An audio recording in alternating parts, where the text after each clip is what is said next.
Welcome to this complete jungle guide where you learn how to really fulfill the jungle role as efficiently as possible. If you don't know which monsters to kill first or aren't sure when you should help your allies or not, this video is really valuable to you. We'll go over the best jungle route, when to gank and not to gank, how to utilize your minimap and contributing to increase the gap between your team's gold and that of the enemy. There are a few key points in being a successful jungler, and in this video we'll go over them all. There's a lot of information today, so let's start right away. So when jungling, the first thing you want to do perfectly is choosing the most efficient jungle route, and this really depends on the situation. You always want to start with the blue or red buff, depending on certain factors, so let me explain when to choose the red or the blue one first. You have to understand that after killing the buff, you want to try to kill the little wonder, which spawns like 25 seconds after the buff spawned. Killing this creature adds 92 gold, which is really a lot in early game. I therefore suggest in most situations you choose the one who's the closest to where the little wonder spawns, so you can go towards it right away. However, there are a few exceptions on this rule. Some heroes really need the blue buff, like Fanny for example. So then you always start at the blue one. Also heroes who can clear the monsters fast and are quite mobile to reach the little wonder in time can also choose the other buff instead. So why would you pick the buff that's the farthest from the little wonder? That's all because of where you want to end your farming route to have your first gank. If you choose to kill the blue buff first, you end up on the bottom lane, while killing the red one first makes your jungle route end with the top lane. So if you play a hero that can kill the buff really fast to return to the little wonder before it spawns, like Harley, I want you to analyze against which hero you have the biggest chance of making a kill. So in this situation I played Karina. We can also choose any buff to start with, and I had Zilong at top and Mia at the bottom lane.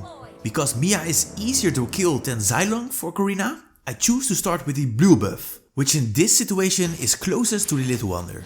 Never use retribution on the blue or red buff, but save it to secure the little wonder. In this situation I had some seconds left before the little wonder spawned, which gave me an opportunity to deal some damage to the target to try to make a kill. Only try this when the chance of getting killed is 0, since kills aren't really important in the first minutes when playing as a jungler. You want to become level 4 as fast as possible, while trying to maximize the gold you can obtain. So after the little wonder, move right towards the golem, which is on the other side of the map in our situation. You want to kill it as fast as possible and walk slightly towards the red buff to not waste any time after you kill it. After the red buff, also go right towards the beetle.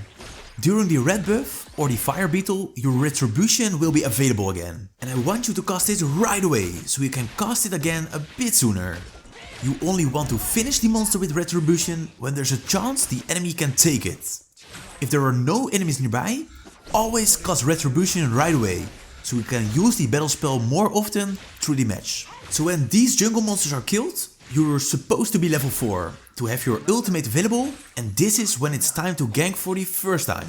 If there's a good opportunity to make a kill, I want you to go for it, since you are now level 4, while the enemy can be level 3 at max, which gives you a great advantage. If there's no opportunity, just continue with the gold grab. You don't want to waste valuable farming time by waiting on a chance of making a kill. Farming is way more important in this stage of the match. While killing the gold grab and the lizard, it's really important to analyze the map during this time. Try to find out where all 5 enemies are located, because after the lizard, the turtle will spawn at your side or the other one.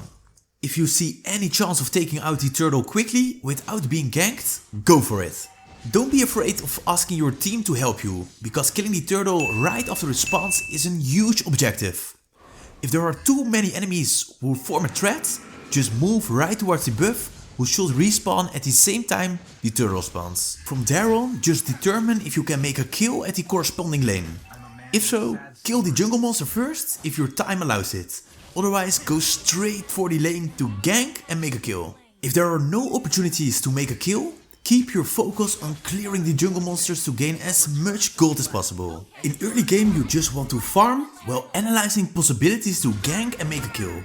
If you do this really well, you gain a lot of gold by farming and you help your allies at their lane, so they can destroy the turret. I often determine before the battle starts which hero or heroes are easy to kill. So I try to plan my farming route in such a way I often gank at a certain lane to make some easy kills. If you watch my videos often, you already understand that it's most important to choose your hero according to the team composition of the enemy.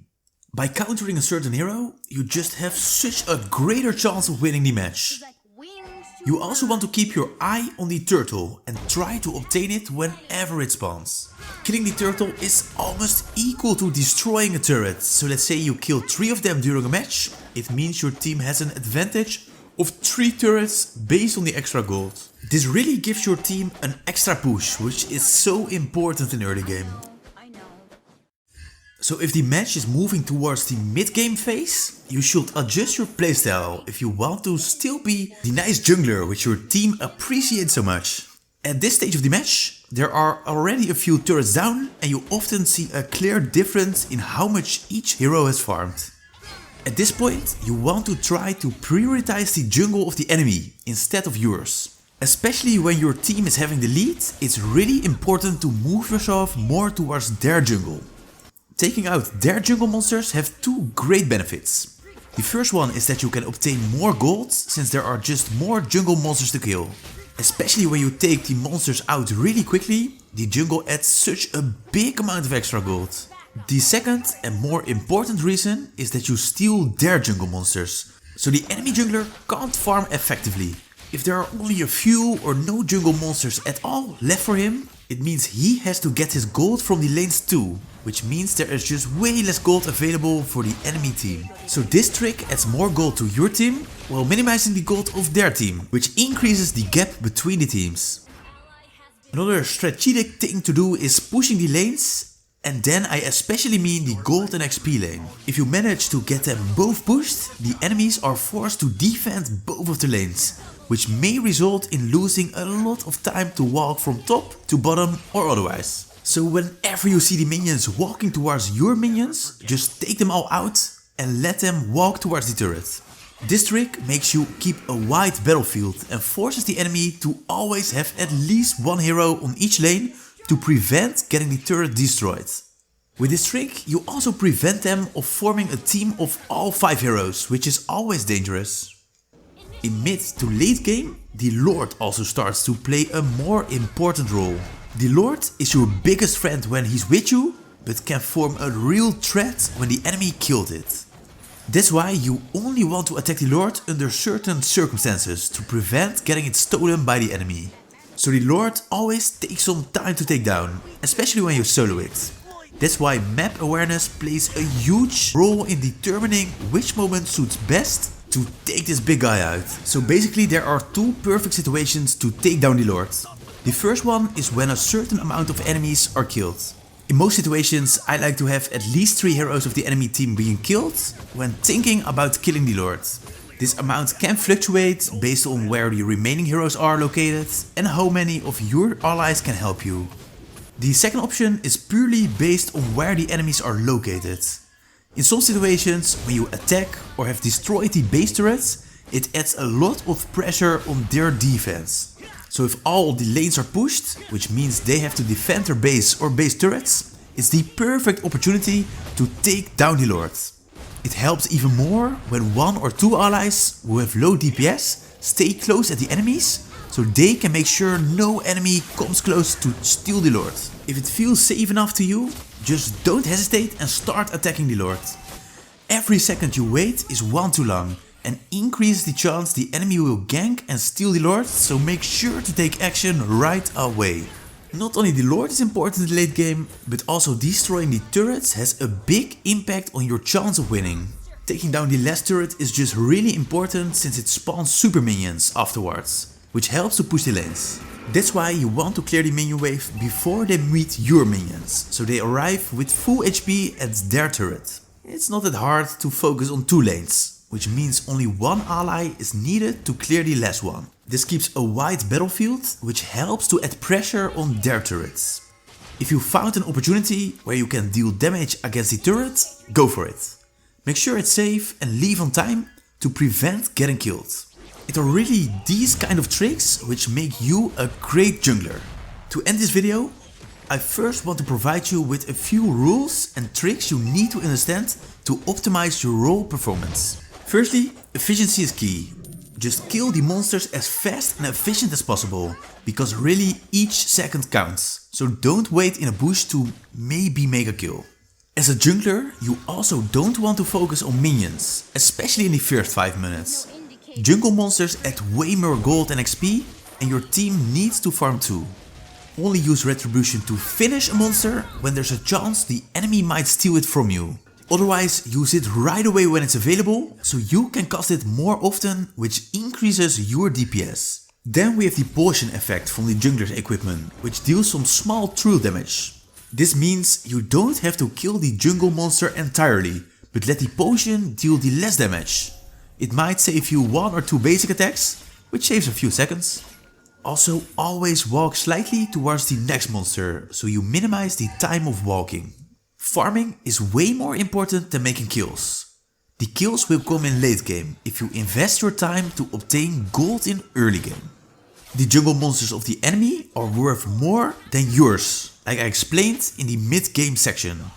So always prioritize the jungle monsters of the enemy if this situation lets you. Always determine which heroes are the easiest targets and make sure you prioritize them to be more effective. So let's sum up the most important parts of this video. You want to have a clear farming route in early game, where you focus on farming while ganking at the lanes now and then, especially the ones with easy targets. Also keep your eyes open to attack the turtle and don't hesitate to call help from an ally. In mid game it's more important to take down jungle monsters of the enemy and try to get some turrets down. In late game the Lord plays a huge role, so attack it whenever there's a safe opportunity.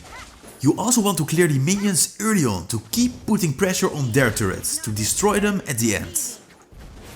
I really hope you enjoyed this video and more importantly learned something. Like always, thank you for watching and I'll be seeing you again in the next guide.